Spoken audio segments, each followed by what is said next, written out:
The dust of Arizona in 1871 seemed to have a life of its own, a living, breathing entity that crawled over every surface, choked the sun, and painted the sky a rusty, suffocating brown.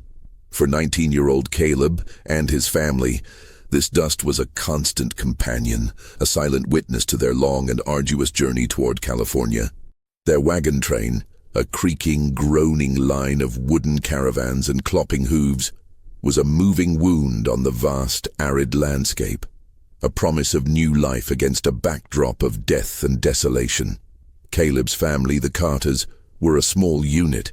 His father, Elias, a man in his 40s with hands calloused from a lifetime of tilling the unforgiving earth, and his mother, Sarah, a strong woman with eyes that held the weariness of years of hard labor.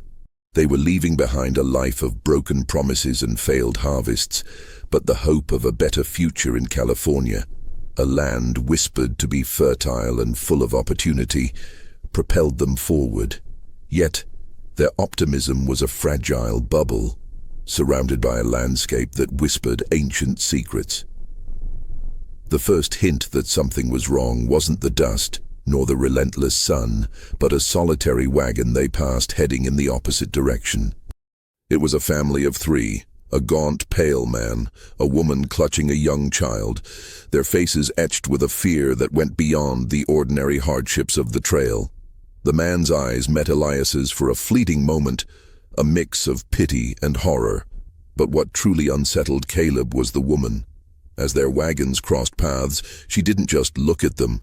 Her gaze fell upon Caleb's family with a chilling intensity. She mouthed a single silent word: "Run."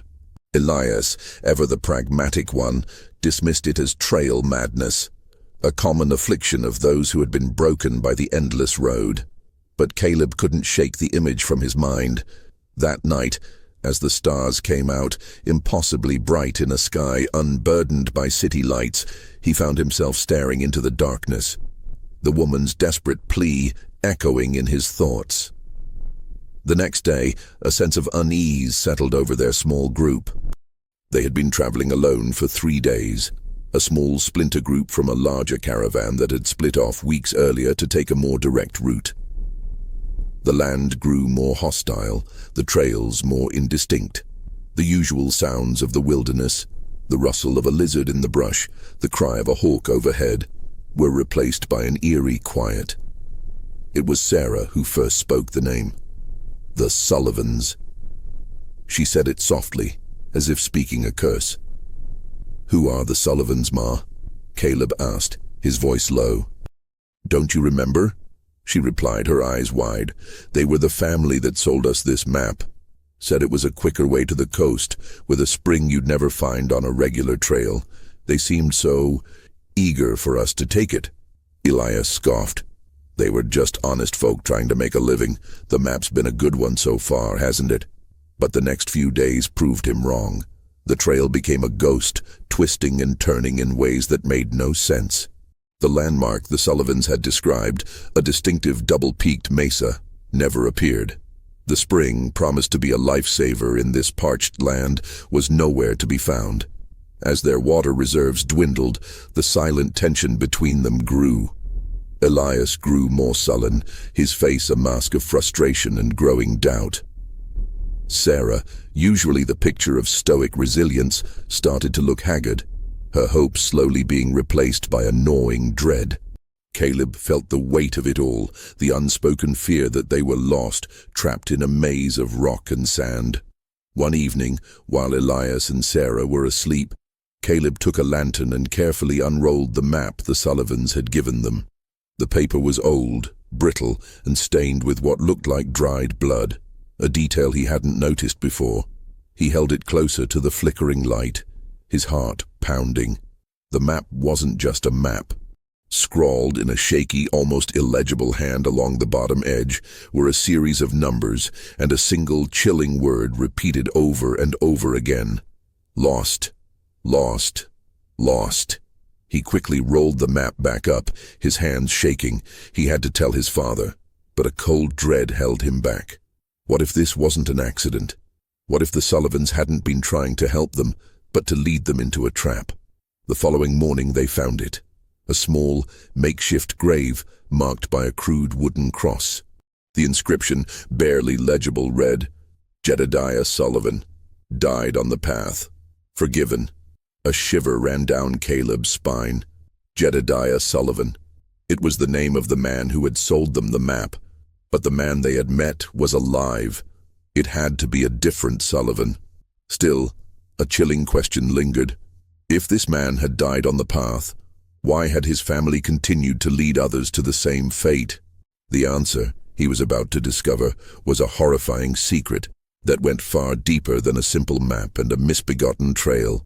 The promise of California was a mirage, and the family who had led them to it was nothing short of a curse. As they continued their journey into the heart of the desert, the sun beat down with a malevolent intensity, and Caleb knew, with a certainty that chilled him to the bone, that they were not just on a trail. They were on the deadliest trail, and the real terror had just begun. If you want to find out what happens next, be sure to subscribe to the channel and hit the notification bell. The discovery of the grave sent a ripple of unease through the Carter family, a silent dread that tightened its grip with every creak of the wagon wheels. Elias, seeing the fear in his son's eyes, tried to maintain a facade of control. "It's a coincidence, son. The trail's full of graves. People die out here all the time." But even his words lacked conviction. He had seen the terror in the woman's eyes, the pleading words she had mouthed. Now, the discovery of a grave with the same name, on a path that had turned into a dead end, made him question everything. Their dwindling water supply was becoming a more pressing concern than the psychological dread. They were deep in a serpentine canyon, its walls a mosaic of striated red rock that cast long, confusing shadows. The air was thick and stagnant, and the sun, a fiery orb above, seemed to mock their desperation. Caleb's horse, a sturdy bay named Jasper, was sweating profusely, its ribs visible beneath its dusty hide. They were all on the verge of succumbing to thirst. "We have to turn back, Elias," Sarah said, her voice a dry rasp. "This trail is wrong. We're going in circles." Elias stopped the wagon. He took off his hat and wiped the sweat from his brow with the back of his hand. His face was grim, a mixture of stubbornness and defeat. "We can't. We don't have enough water to make it back to the last water source. We have to keep going. Maybe there's a spring up ahead, just like the map said." A hollow silence followed his words. No one believed him. They had been chasing a ghost for days. The canyon walls seemed to close in on them, and the wind, a dry, hot whisper, carried a phantom chorus of whispers and cries, the voices of all those who had been led astray before them. Caleb found himself listening, straining to decipher the words, his imagination running wild. Was that a child's cry? A woman's sob? They pushed on, the promise of water a cruel joke. The psychological torment was now a physical reality. Caleb started to see things in the shadows, the fleeting shape of a person, a wagon wheel half buried in the sand. He would blink, and they would be gone, leaving him to question his sanity. The desert, it seemed, was as much a predator as any wild animal, playing tricks on the mind before it claimed the body. One afternoon, as the sun began its slow descent, Caleb noticed a glint of metal half buried in the sand. He dismounted Jasper and knelt, brushing away the dust. It was a small, silver locket, the kind a woman might wear. He opened it, his fingers fumbling. Inside was a faded portrait of a young woman with a kind smile and a man who looked eerily similar to the man they had met in the other wagon. It wasn't a family photo. The man was alone, his face stern and unforgiving. Scratched onto the back of the locket was a single name, Jedediah. A knot of dread tightened in Caleb's stomach. This was the same name from the grave. He looked up, his eyes scanning the canyon walls, and that's when he saw it. Carved into the rock face, almost invisible in the fading light, were a series of crude, jagged symbols. They weren't letters or numbers he recognized. They looked like a child's drawing of a stick figure, a simple design that seemed to be pointing in a specific direction. He knew with a cold certainty that these were not random. They were markers. He felt a sudden, profound shift in the atmosphere. The canyon wasn't just a trail, it was a hunting ground. The Sullivans weren't lost, they were hunters. And they were the prey. He felt a presence behind him. He spun around, his hand instinctively going for the revolver holstered on his hip. Standing a few feet away, partially hidden by a rock formation, was a man. He was tall and lean, his face obscured by a wide-brimmed hat. Caleb could only make out a pair of unnervingly calm eyes. The man simply stared at him, saying nothing. "Who are you?" Caleb demanded, his voice trembling. The man didn't answer. He simply raised a hand and pointed, not in the direction of the trail they were following, but toward a narrow fissure in the rock face, a path they hadn't noticed before. Elias, hearing the commotion, came over. "Caleb, what's going on? Who are you talking to?" Caleb turned back to look at the man, but he was gone. He had vanished as if he were a ghost, leaving no footprints in the dust. Elias looked at his son, then at the empty space where the man had been, his eyes filled with a new kind of fear. "I saw him, Pa. I swear," Caleb said, his voice a whisper. He pointed at the fissure. "He wanted us to go that way." Elias hesitated. The logical choice was to continue on the path they were on, however wrong it was. But the unexplainable appearance and disappearance of the stranger, coupled with the growing sense of dread, made him consider the impossible. What if this was their only chance? What if the path he had been following was a trap, and the stranger was an unlikely savior? He made his decision. With a grim nod, he turned the wagon and began to guide the horses toward the narrow, winding fissure in the rock. As they entered the crevice, the air grew even cooler, and the faint scent of water reached them, a distant, tantalizing promise. But Caleb couldn't shake the feeling that they were not being saved. They were being led further into the trap, and the man with the calm eyes and the silent warning was a key player in a game of death he didn't yet understand. The narrow fissure led them deep into the heart of the canyon, the rock walls so close they scraped against the sides of their wagon. The faint scent of water grew stronger, and as they rounded a final corner, they saw it. A small, hidden spring, a crystalline pool of water that trickled down from a moss-covered overhang. The relief was overwhelming. They drank deeply, the cool water revitalizing their parched throats and washing away the last vestiges of their desperation. As they rested, Sarah carefully filled their canteens, her hands shaking with gratitude. Elias, a rare smile on his face, knelt by the spring and splashed water on his face. "We're saved," he muttered, his voice full of emotion. That man, he was an angel. But Caleb couldn't shake the sense of dread. The man had appeared and disappeared too easily, and there was the locket with the name of a dead man. He felt a chilling sense of unease. He looked around the small, secluded grotto, and that's when he saw the symbols again, carved into the rocks around the spring.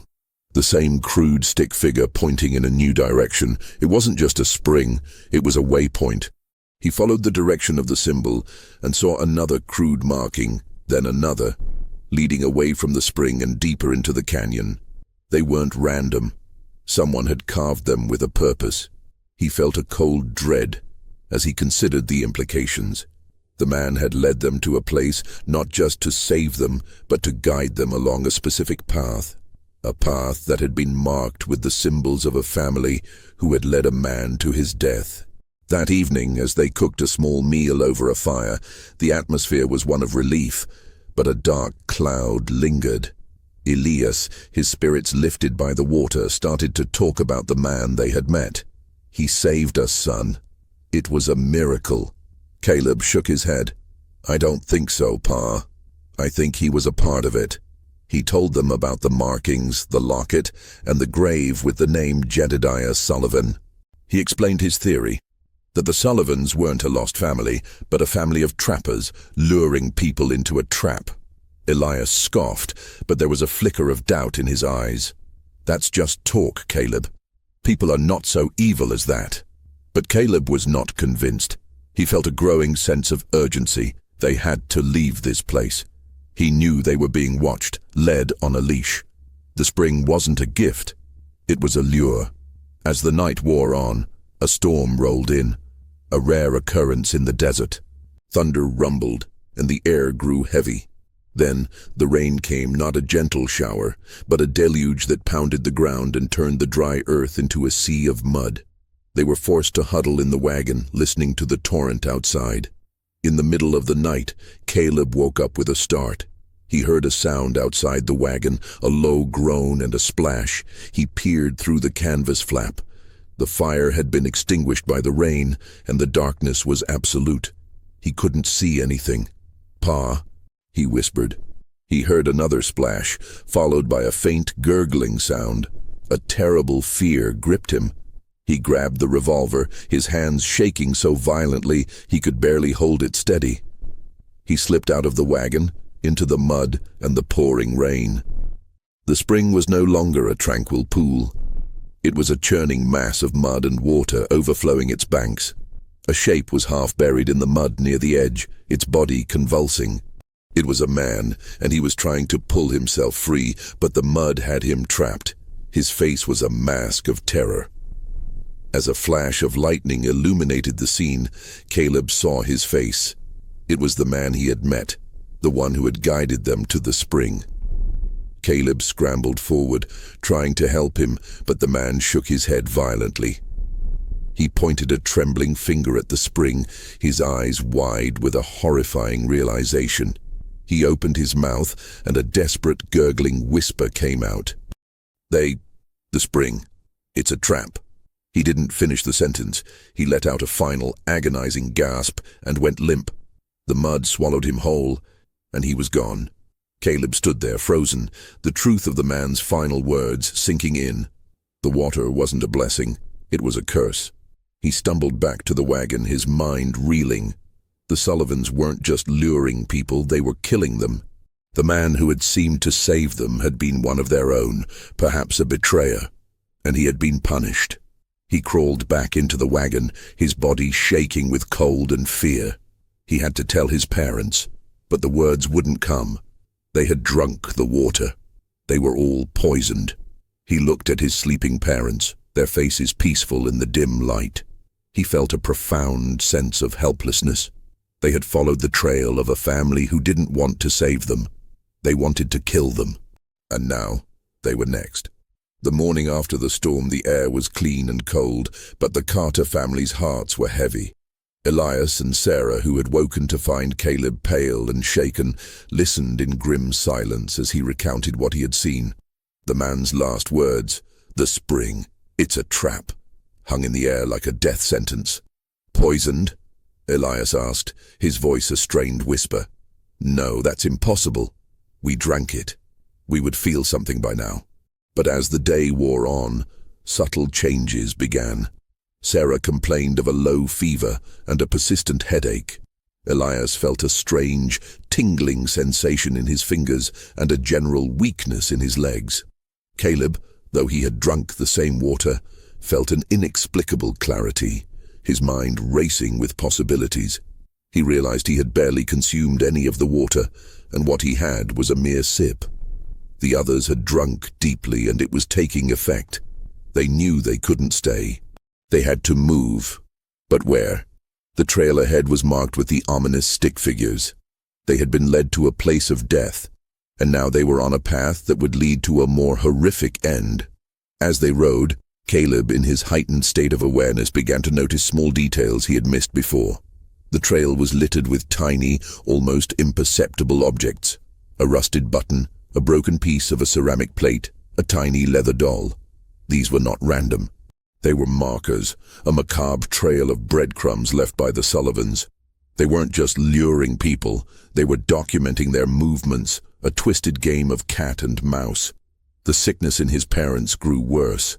Sarah was now trembling, her skin clammy and pale.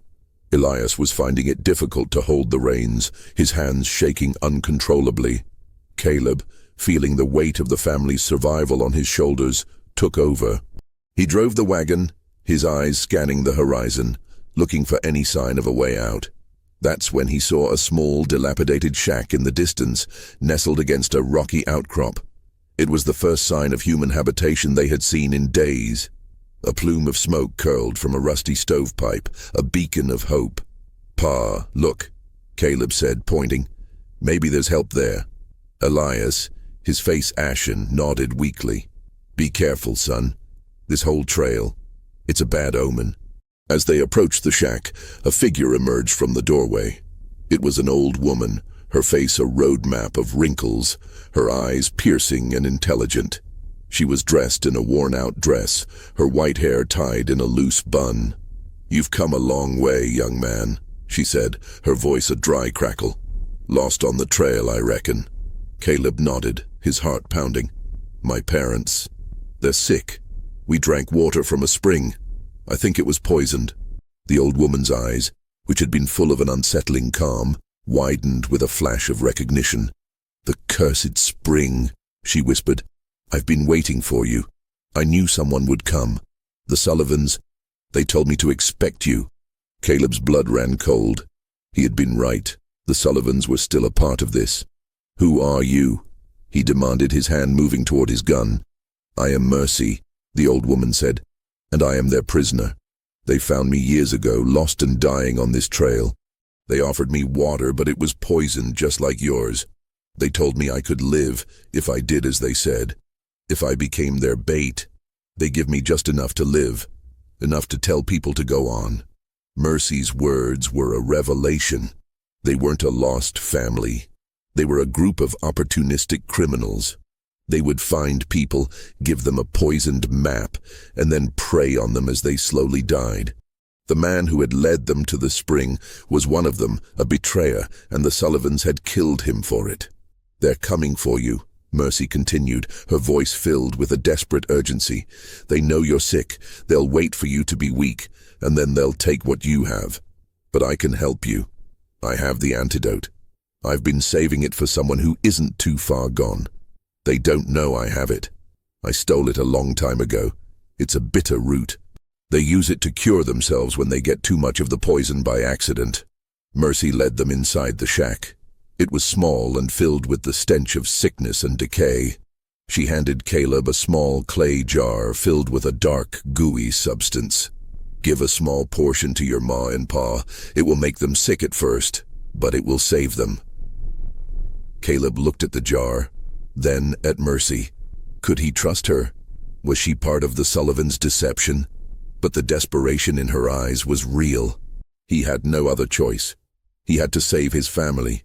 He gave a portion to Elias and Sarah, who, trusting their son, swallowed the bitter substance. They immediately began to retch, their bodies shaking violently. Caleb watched, his heart in his throat, as they writhed in pain.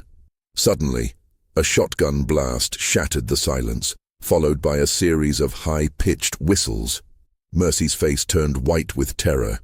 "They're here," she whispered. "They found me out. You must go, now."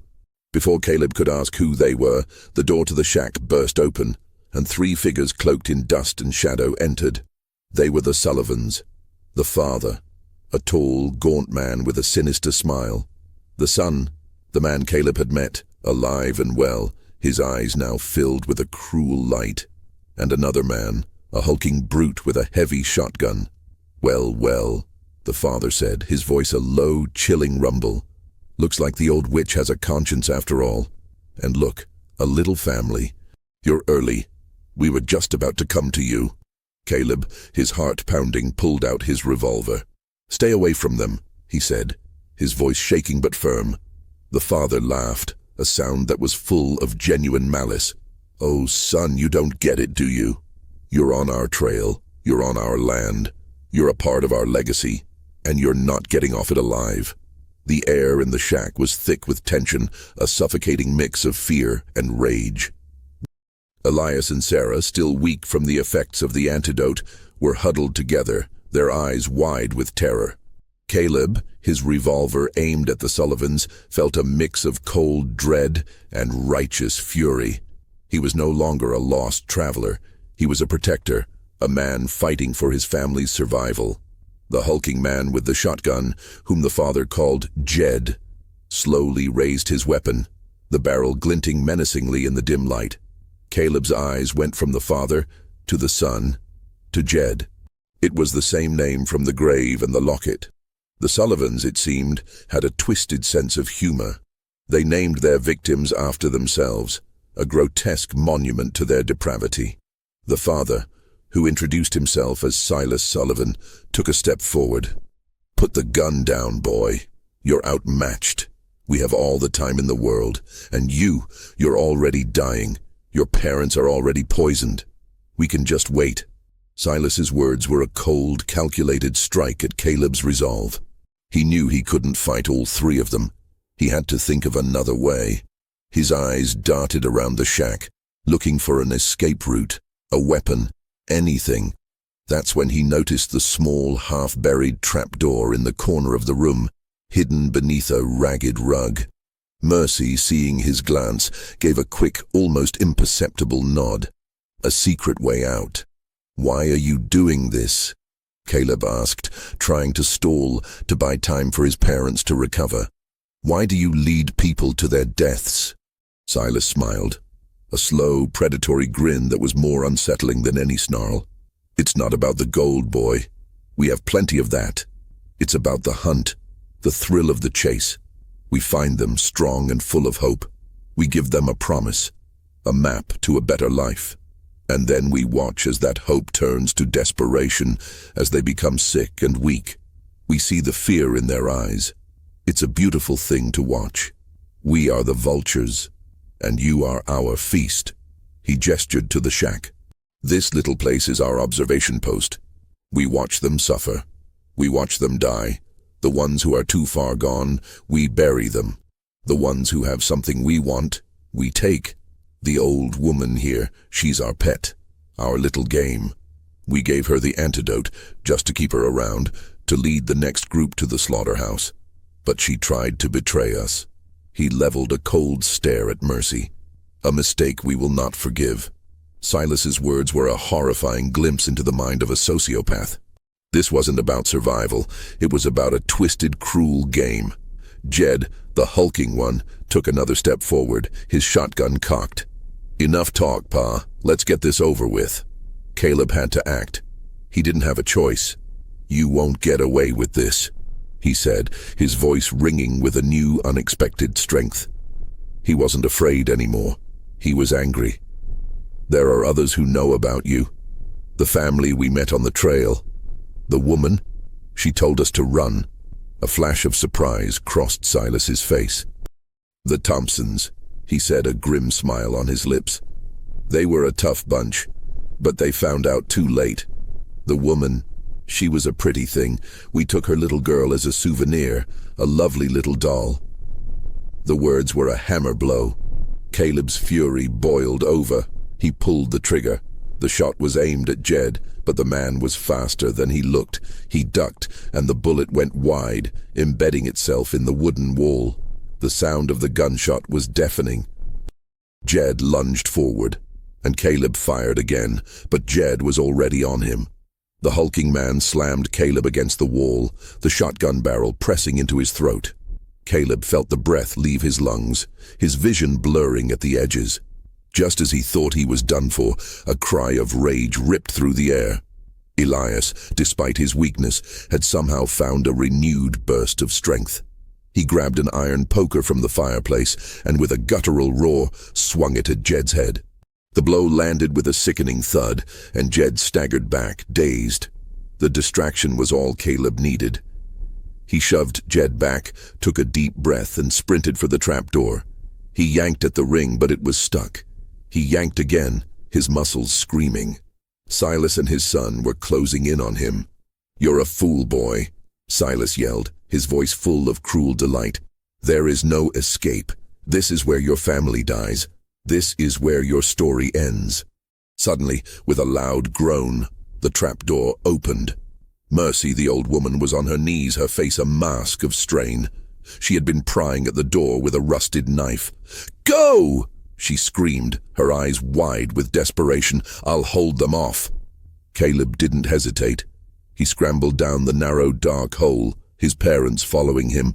The last thing he heard as the trapdoor slammed shut was the sound of a shotgun blast and Mercy's final, terrified scream. They were in a small, cramped tunnel, the air thick with the smell of damp earth and decay. Caleb fumbled for a match and lit it, the small flame illuminating their faces. Elias and Sarah were coughing and gasping for air, but they were alive. They had survived, but at a terrible price. They had left Mercy to face the Sullivans alone, and Caleb knew, with a bone-chilling certainty, that she was dead. The tunnel, it seemed, was a secret Mercy had kept for years, her last act of defiance against her tormentors. But it wasn't an escape route. It was a passage to an even deeper, more horrifying truth. As the match flickered out, Caleb felt a new kind of terror. They were underground, in the dark, and they were no longer being hunted on the surface. They were in the Sullivans' domain, and the game was just beginning. The tunnel was a claustrophobic nightmare, a twisting, turning labyrinth of hard-packed earth and rough-hewn rock. The air was stale, the silence absolute, save for the sound of their own ragged breathing. Caleb, holding a flickering oil lamp he had grabbed from the shack, led the way, his heart pounding against his ribs. Elias and Sarah, their weakness returning, clung to each other, their faces streaked with dirt and fear. They moved in silence, a procession of shadows in the suffocating darkness. The Sullivans' laughter, a cruel echo, seemed to follow them, a phantom menace from the world above. Caleb knew they couldn't stay in the tunnel for long. They had to find a way out, and fast. The tunnel branched into several paths, and Caleb, his mind racing, chose one at random. He had no map, no guide. He was relying on instinct, on a desperate hope that this passage would not lead to another dead end. As they walked, Caleb noticed the walls of the tunnel were not natural. They were carved, chiseled with a deliberate hand. He ran his hand over the rough surface and felt a strange, chilling sensation. Then he saw it. Carved into the wall, over and over, were the same stick figures from the canyon trail. They weren't markers.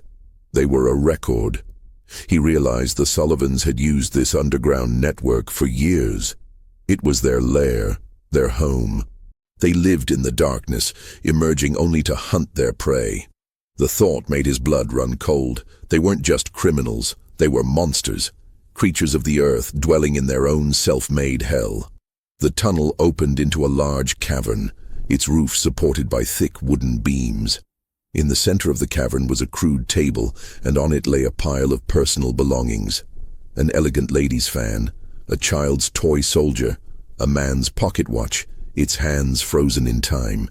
These were the possessions of the Sullivans' victims, a morbid collection of stolen lives. This was not a lair. It was a trophy room. Caleb's stomach churned. The reality of what the Sullivans were doing was more horrifying than he could have imagined. They were not just killing people for profit. They were collecting their memories, their lives, as if they were a series of macabre trinkets. A shadow moved in the corner of the cavern. Caleb raised his lamp, and the light fell upon a small, huddled figure. It was a little girl, no older than 6, her eyes wide with fear. She was clutching a small porcelain doll with a broken arm. She looked just like the little girl from the wagon, the one Silas had mentioned. "Who are you?" Caleb whispered. The girl didn't answer. She simply stared at him, her eyes filled with a terrifying, empty dread. Suddenly, a voice boomed from the shadows. "Leave her be, boy. She's ours now." It was the son, the one Caleb had shot at. He emerged from the darkness, his face a mask of fury. "You thought you could escape? This is our home. This is where we live. We know every inch of this place." He held a lantern, and the light revealed a horrifying truth. The cavern was a network of tunnels, a sprawling, intricate labyrinth. The Sullivans weren't just a family. They were a clan, a tribe of monsters. "We lure them in," the son said, his voice full of a sick pride. "We watch them get sick from the poison. We let them think they can get away, and then we corner them. We break them. The women, the children, they become our pets. Our playthings. He gestured to the little girl. This one. She's a perfect little specimen. We call her Mercy. She's already forgotten her old life. Soon she'll forget all about it, just like the others. We'll give her a new name, a new family, a new life. The man's words were a cold, calculated knife to Caleb's heart. They were taking not just lives, but souls. They were breaking people's minds and remaking them in their own twisted image. The old woman, Mercy, had been a victim herself, just like this little girl, her mind broken by years of torment. Her helping them had been an act of desperation, a last gasp of sanity. Caleb, his mind reeling, knew he had to save the girl. He had to save her from the Sullivans, from the same fate that had befallen the old woman. But the son was standing in front of the only exit, a cruel grin on his face. "You can't save her, boy," he said. "You're already too late. You're already in our world, and there's no way out." Caleb had to fight. He couldn't let this monster win. He had to be smarter, faster. He had to use the Sullivans' own territory against them. He had to turn the hunter into the hunted. He looked around the cavern. The wooden beams supporting the roof were old and rotting. The ground was littered with tools and mining equipment. He had an idea, a desperate, dangerous gamble. He would cause a cave-in, trapping the Sullivans in their own home. It was a risky plan, but it was the only one he had. Caleb's plan was a dangerous gamble, one that could bury them all, but it was their only chance. He had to cause a cave-in to collapse the Sullivans' lair and trap them in their own sick world. He knew the risk, but the thought of escaping and leaving that little girl, Mercy, to her fate was unbearable. He gestured to his parents, pointing to the weakest of the wooden support beams. Elias, though still shaky, understood his son's intention immediately. They had to work together. While Caleb distracted the son, Elias and Sarah would work on weakening the support beam. "What do you want?" Caleb asked the son, his voice as calm as he could make it. "Why are you doing this?" "What's your real name?" The son's face twisted into a sneer. "My name is Caleb, just like yours. My father, Silas, gave me that name. It's a testament to the boy we found, the one who didn't fight back, the one who broke and became our weapon. He was the most fun to break." Caleb's blood ran cold. This was a new level of depravity. They named their victims after themselves, a grotesque monument to their depravity. This wasn't just a family of killers, it was a cult. "My father is coming," the son said, "and my brother Jed. They'll be here soon. You can't win." But Caleb was not trying to win a fight. He was trying to win time. He continued to talk, to ask questions, to keep the son engaged while his parents worked. Elias, with a rusty pickaxe he found, began to chip away at the base of the wooden beam. The sound was a quiet, methodical rhythm in the tense silence. Sarah, her hands trembling, helped him, her eyes darting between Caleb and the crumbling support. The son, Caleb, a chilling reflection of what he could have become, was too engrossed in his own sick monologue to notice. He was a narcissist, lost in the glory of his family's evil. He talked about the people they had broken, the families they had destroyed, the children they had taken. "We take them in," he said, his voice a low, chilling whisper. "We give them a new life. We teach them that the outside world is a lie and that this is the truth. We teach them to hunt. We teach them to kill. And they become us. We are an unending family. We grow. We get stronger." He gestured to the little girl who was now clutching her broken doll, her eyes staring into an empty abyss. "She'll be ours forever. Her old life will be nothing but a fading dream. She'll be one of us. A true Sullivan." The words fueled Caleb's fury. He had to stop this cycle. He had to break this chain of evil. He had to free that little girl. Just as the son was about to continue his chilling narrative, a low groan echoed through the cavern.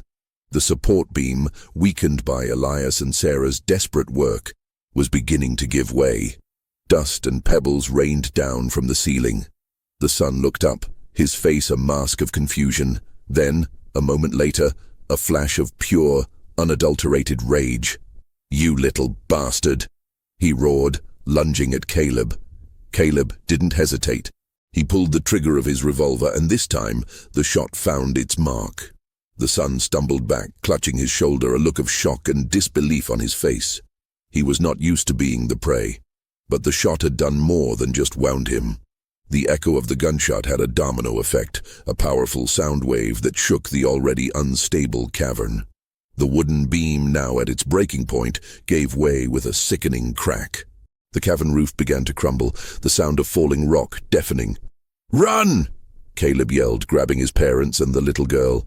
They scrambled for the exit as behind them the cavern began to collapse. Rocks rained down, and the air filled with a cloud of dust. Caleb looked back for a second and saw Silas and Jed entering the cavern from another tunnel. Their faces a mixture of confusion and fury. They were trapped. Their own lair was becoming their tomb. They found another tunnel and plunged into it, leaving the sound of the collapse behind them. They were running on pure adrenaline, their bodies screaming in protest. They had survived the Sullivans, but they were not out of danger yet.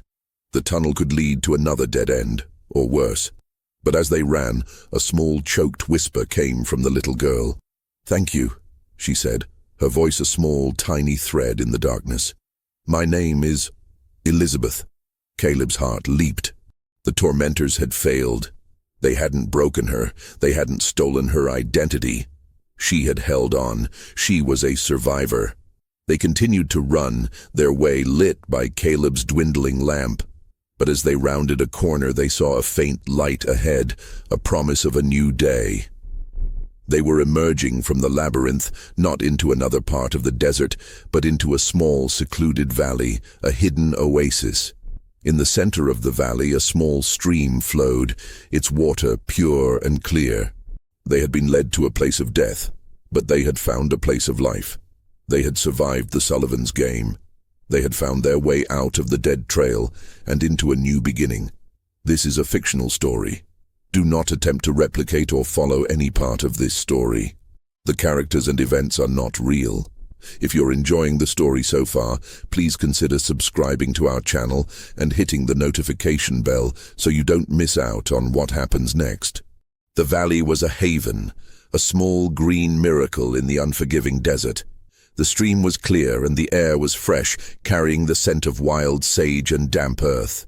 They drank deeply from the water, their bodies slowly recovering from the poison and the stress of the past days. Elias and Sarah, though still weak, felt their strength returning with every sip. Elizabeth, the little girl, clung to Sarah, a silent, fragile presence, her eyes no longer filled with a blank terror, but with a quiet curiosity. They rested for a full day, their minds and bodies slowly healing. Caleb, his senses still on high alert, explored the valley. He found signs of a hidden trail, a path that led away from the Sullivans' lair and into the open, a route that had been deliberately hidden from the outside world. He realized this valley was an escape route, a place the Sullivans used to recover or to store their treasures. It was a testament to their meticulous planning, their complete control over their twisted game. As they sat around a small fire that night, the stars a brilliant tapestry above, they spoke about what they had been through. They talked about the Sullivans, about their depravity, their twisted game of cat and mouse. Elias, his face now filled with a new kind of resolve, spoke of Mercy, the old woman who had sacrificed herself for them. "She gave us a chance," he said, his voice full of emotion. "She gave us a future. We can't let her sacrifice be in vain." They had to expose the Sullivans. They had to make sure no other family ever fell into their trap. But they had no proof, no tangible evidence. The Sullivans' lair was now buried under tons of rock. It was their word against a legend, a trail full of lies and death. Who would believe them? The next morning, they found a small leather-bound book, half buried in the mud near the stream. It was Jedediah Sullivan's journal. Caleb's heart pounded as he opened it. Inside, in a neat, spidery hand, was a chilling record of the Sullivans' activities. The journal detailed their methods, their victims, their trophies.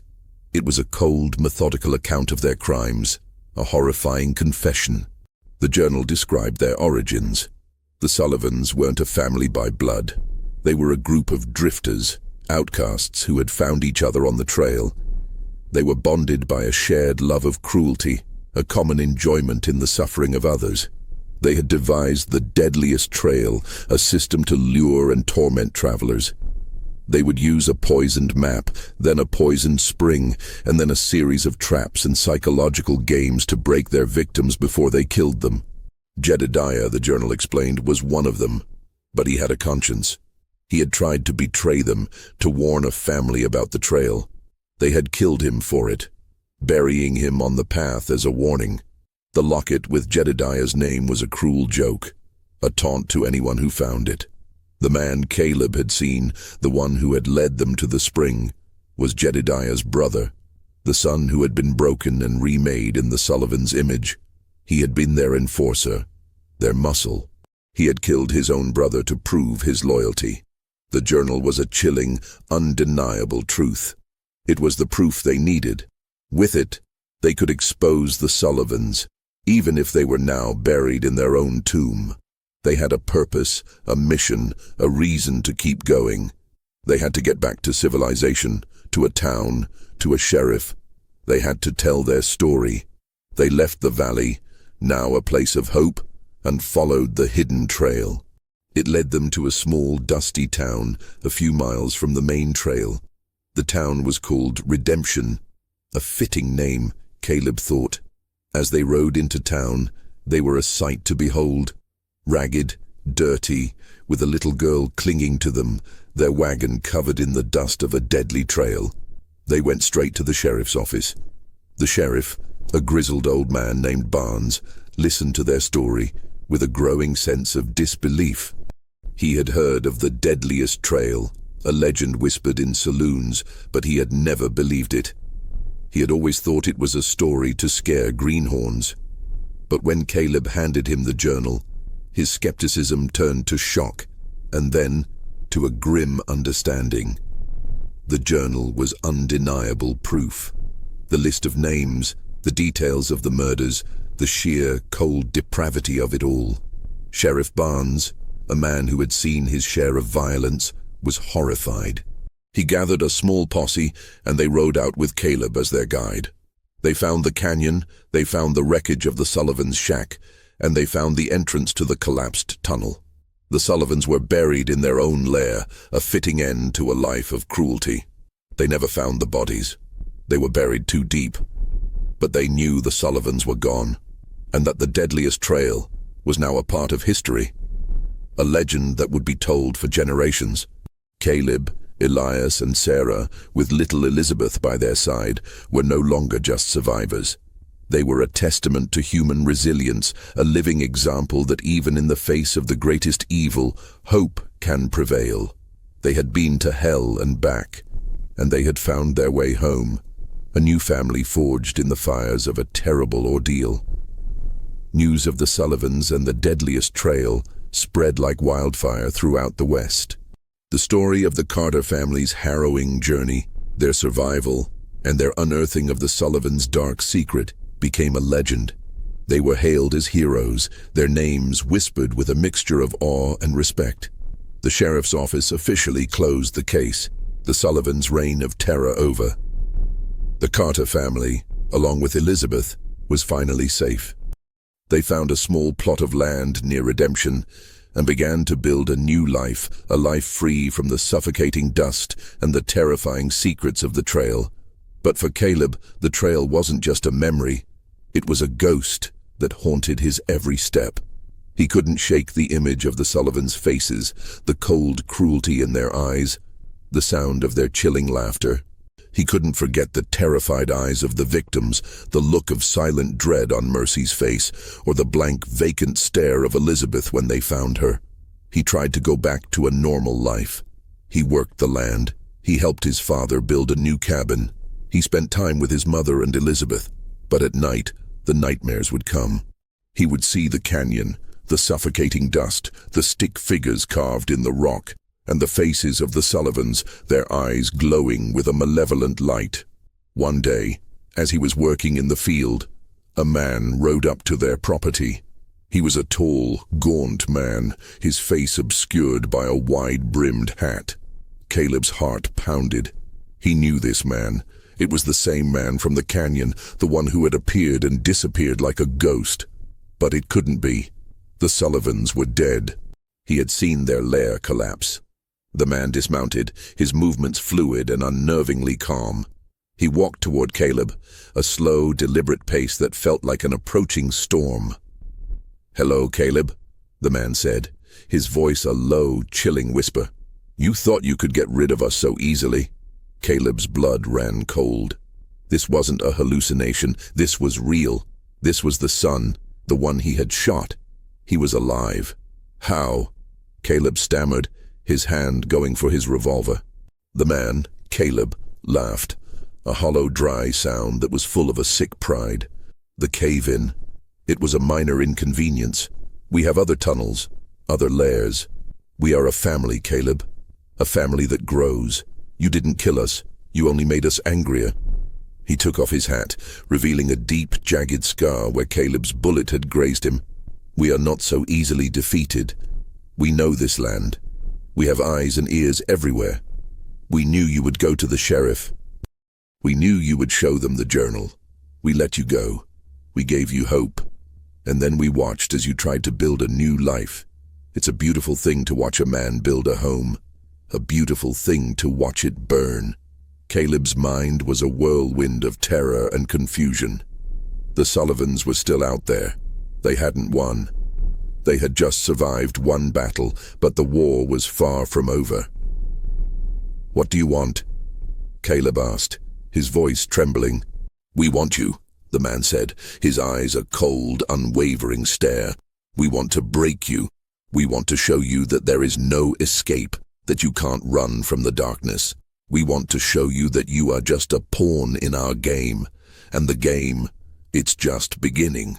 He mounted his horse, and with a final, chilling smile he rode away, disappearing into the vast, unforgiving expanse of the desert. Caleb stood there, frozen, the weight of the man's words sinking in. He had thought he was a survivor. He had thought he had found his redemption.